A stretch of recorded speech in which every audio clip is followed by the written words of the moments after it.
तो हमारे साथ प्रशांत सिंह अटल जी भी है, चीफ स्टैंडिंग काउंसिल हाईकोर्ट से। प्रशांत जी, देखिए, कोशिश की गई है नए कानूनों में एक बड़ा बदलाव लाने की। जिस तरह तारीख पर तारीख की बात चली आ रही है एक लंबे समय से, कहीं ना कहीं इसे टाइम बाउंड करने की कोशिश की गई है। क्या इससे एक बड़ा बदलाव आएगा? क्विक प्रोसीडिंग, क्विक जस्टिस की जो बात रखी गई है सामने, क्या एक बड़ा बदलाव है? देखिए, भारतीय नागरिक सुरक्षा संहिता जो बनी है जी, इसमें एक जो बड़ा बदलाव ये है कि आप एडजमेंट जो लगातार लेते थे, वकील साहब बैठे हैं और सब तारीख पे तारीख सब पे ले लीजिए जी, तो अनावश्यक एडजमेंट पे रोक लगी है। अब सिर्फ 2 बार आप एडजमेंट ले सकते हैं ट्रायल के दौरान। तो ये स्पीडी ट्रायल की दिशा में निश्चित रूप से एक बड़ा कदम है। देखिए, 2-3 चीजें और भी ध्यान देने की जो जिस तरफ ध्यान नहीं जा रहा है।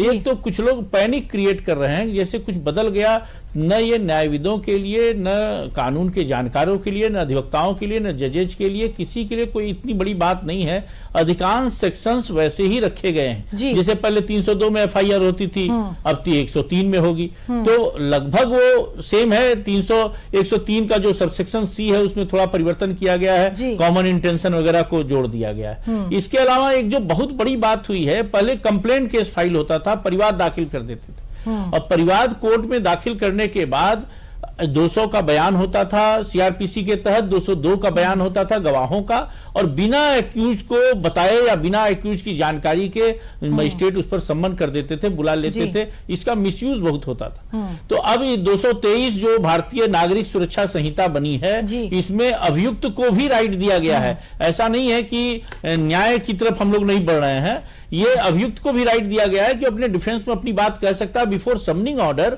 उसको ये राइट दे दिया गया है 223 में।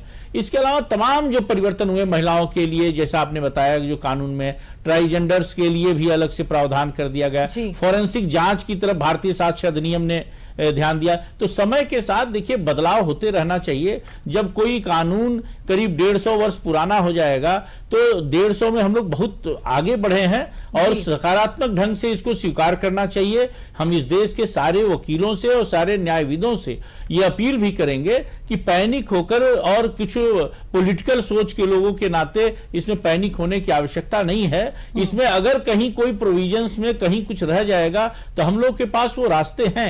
इस देश के लेजिस्लेचर पर हम लोग को भरोसा रखना चाहिए, इस देश के गृह मंत्री पर भरोसा रखना चाहिए, और वास्तव में वो न्याय को सही दिशा में ले जाने वाले कानून हो।